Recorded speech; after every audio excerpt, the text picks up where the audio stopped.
ये यही कहना चाहता हूँ कि मैंने भी संगठन बहुत सारे देखे हैं अब तक के जीवन में, और एक संगठन में लगातार मैं और मेरा परिवार अभी भी काम करता है बड़े पैमाने पर, जो देशव्यापी संगठन है। भारत के लगभग सभी राज्यों में, लगभग 550 जिलों में है।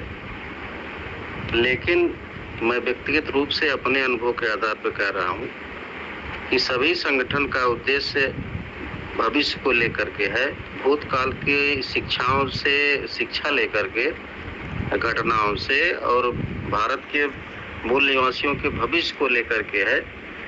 और वर्तमान में किसी एक व्यक्ति को फायदा होगा कि नहीं होगा, हर व्यक्ति को फायदा होगा कि नहीं होगा, इसकी कोई गारंटी अभी नहीं है। जैसे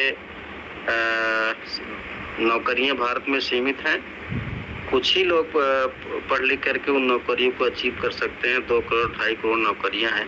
अब उसी के लिए सारे युवा परेशान हैं, सारे युवा अपनी ऊर्जा और जो है धन श्रम लगा रहे हैं, परिवार के लोग लालायित हैं, लेकिन ऐसा मिलने वाला नहीं है।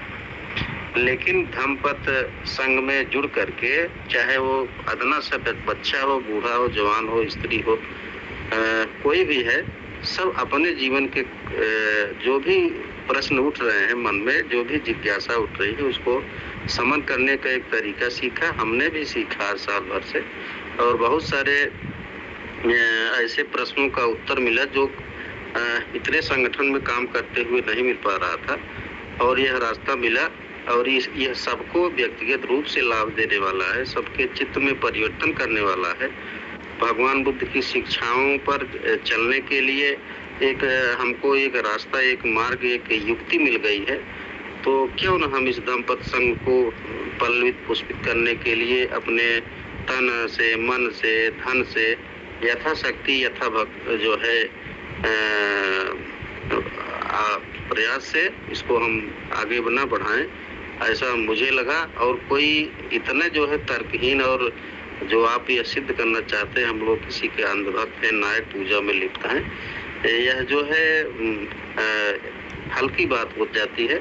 आप इतने दिन साथ रहे हैं, आपका बड़ा सम्मान था इस संघ में भी, अभी भी है, कि आपका कल्याण हो। आप अपने व्यक्तिगत रूप से कल्याण, आप अपने मन में जब अंदर झांक करके देखेंगे, मुझे लगता है कि नहीं कि आप अपने आप को नकार सके कि इससे कुछ सीखा नहीं, जिससे आपके चित्त में परिवर्तन ना हुआ हो। लेकिन यह आपकी या संघ के प्रति, या आपके किसी ईगो या किसी एक बात को लेकर के आपने इस संघ में अपनी बात इस तरीके से कहने की जो चेष्टा की है, अपने चित्त को जो एक अच्छी दशा में जा रहा था उसको इस तरीके से प्रस्तुत कर रहे हैं, तो मुझे समझ में नहीं आता कि ये उचित है। बाकी आप ये स्वतंत्र हैं, आप आज़ाद हैं। जी, मैं यही कहना चाहता हूँ। सभी को जय भीम, नमस्कार। जी, बहुत बहुत साधुवाद आदरणीय प्राचार्य जी। जी, आदरणीय दीपक राज जी, आपका हैंड रेज है, कुछ कहना है आपको? जी, मैंने ये जागरूक करने के लिए कहा है सभी साथियों को, और मैंने किसी के ऊपर पहली बात तो कोई आरोप नहीं लगाया। दूसरा, मैंने ये भी नहीं कहा है कि मुझसे जबरदस्ती किसी ने दान लिया था।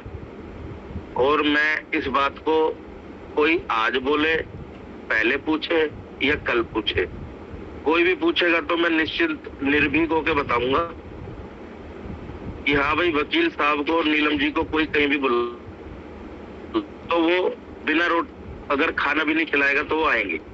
ठीक है, जो बात सही होती है उसको सच कहने में डरना नहीं चाहिए, और जो गलत होती है उसको गलत कहने में भी नहीं डरना चाहिए।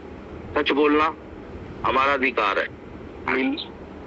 नीलम जी को जानता था, बाबा साहब की मूर्ति टूटी थी रोहिणी में, नवाब सतपाल तंवर और नीलम जी और हम सब आए थे। नीलम जी का कैमरा टूटा था, मोबाइल छिन गया था, तब से मैं नीलम जी को जानता था, और उन्हीं के ही चैनल को मैं, उनका कोई SBI का अकाउंट है, मेरे को याद नहीं है, मुझे नहीं मालूम, उनको ही मैं पेमेंट करता था।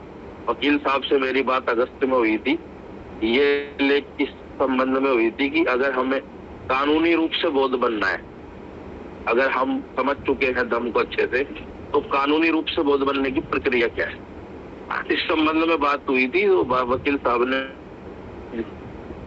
लिंक वगैरह दिया था, उससे मैं जुड़ा था।